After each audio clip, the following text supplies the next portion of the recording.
কখনো ভেবেছো পুরনো এক প্রাসাদে দাঁড়িয়ে চারপাশে নীরবতা শুনতে কেমন লাগে? আজ আমি ঠিক তেমনই এক জায়গায় এসেছি। তার নাম হচ্ছে পয়েন্ট ওর্থ কাসেল, বার্নসলিতে। সকালে ট্রেনে উঠলাম, ট্রেনে করে গেলাম বার্নসলি পর্যন্ত। তারপর সেখান থেকে একটা প্রাইভেট কার ধরে গেলাম ক্যাসেলের দিকে।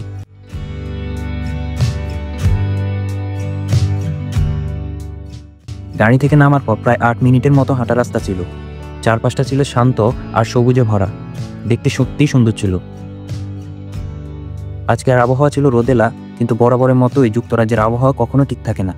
এত রোদের মধ্যেও একটু পরপর হালকা বৃষ্টি হচ্ছিল। ক্যাসেলে গিয়ে প্রথমে টিকিট নিলাম, প্রতিজনের জন্য 7.5 পাউন্ড করে লাগছিল। পয়েন্ট ওর্থ ক্যাসেল ইংল্যান্ডের বার্নসলিতে অবস্থিত এক ঐতিহাসিক প্রাসাদ। এটা তৈরি হয় 1700 সালের দিকে। থমাস পয়েন্ট ওর্থ নামের এক অভিজাত ব্যক্তি তার পরিবারের গৌরব ধরে রাখতে এই প্রাসাদ নির্মাণ করেন।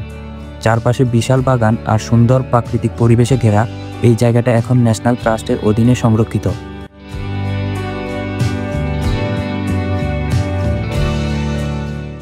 তারপর হাঁটতে হাঁটতে ঘুরলাম চারপাশ। ক্যাসেলের পাশে একটা বড় বাড়ি ছিল, দেখতে অনেকটা পুরান রাজবাড়ির মতো। আমি পুরোপুরি নিশ্চিত না, কিন্তু মনে হচ্ছিল ওটা হয়তো কসের হাউস।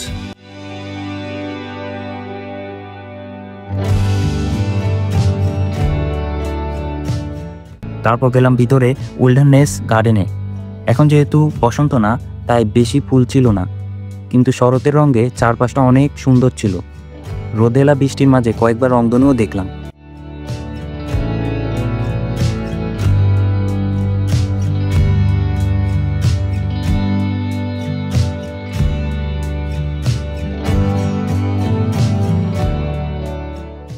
তারপর উঠলাম ক্যাসেলের উপরে, আর উপরের ভিউটা ছিল একদম অসাধারণ। চারপাশে সৌন্দর্যটা অসাধারণ ছিল।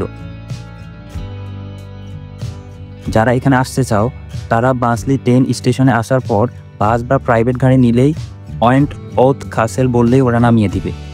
সত্যি কথা বলতে জায়গাটা, প্রকৃতির সৌন্দর্যটা অসাধারণ ছিল। পুরো ট্রিপে শান্ত, সুন্দর আর উপভোগ্য ছিল।